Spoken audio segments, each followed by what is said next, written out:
The boy was walking home. Suddenly a black van appeared in front of him. Because 4 boys had already gone missing in the town, so John was very scared. At that moment a man got out of the van. He deliberately spilled the contents of his bag all over the ground, successfully attracting John's attention. The man lied that he was a magician, and asked John if he wanted to see a magic trick. But when he took out his props, he used a black balloon to block John's view. When John opened his eyes again, he found himself in a secret room, and a man wearing a clown mask was staring straight at him. John immediately realized he had been kidnapped, and the man in front of him was likely the clown who had taken the other 5 boys. John begged him to let him go, but the clown ignored him completely. After the clown left, John quickly walked toward the iron door. He tried to pull it open, but soon John gave up, so he began searching for a way out. But the room had only a bed and a toilet, and a telephone with its wire cut. John felt deeply hopeless. Then he noticed a ventilation window on the wall. John jumped up again and again, but the window was far too high. He couldn't reach it at all. John wanted to use the mattress to reach it, but found the bed had been nailed to the floor. He sat helplessly on the bed. The 5 boys before him were all stronger than he was, but even they couldn't escape.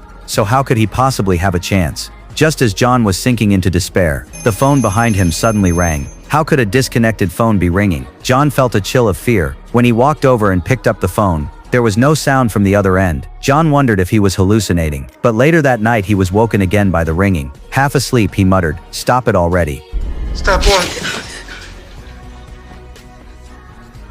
John was startled by the clown. It turned out the clown had been crouching in the corner watching him. John was terrified. He lied, saying he was hungry and asked for food. The clown thought for a moment and agreed. After the clown left, the phone rang again. Even though he knew it couldn't really be working, John still picked it up. This time a deep voice came from the other end. John hung up in fear. He had no idea who had called, but the ringing wouldn't stop. John froze for a few seconds. Then he walked toward the phone with determination. Maybe the person on the other end could save him. When John picked up the phone again, he immediately heard a boy's voice. The boy told him not to hang up. John asked who he was, but the boy seemed to have forgotten his own name. But he remembered John, because John was really good at baseball. Hearing that, John suddenly remembered. The boy on the other end was Jack, the first to go missing. After John reminded him, the boy finally remembered his name. Then he told John a secret. Only John could hear the voice through this phone. John asked Jack why he was calling. Jack said there was a muddy spot in the hall, covered by a square floor tile. There he could dig a tunnel to escape. But Jack was caught before finishing it. When John asked, "Do I have enough time?" Jack hung up without answering. Following Jack's instructions, John found the exact tile. He obediently began digging the tunnel.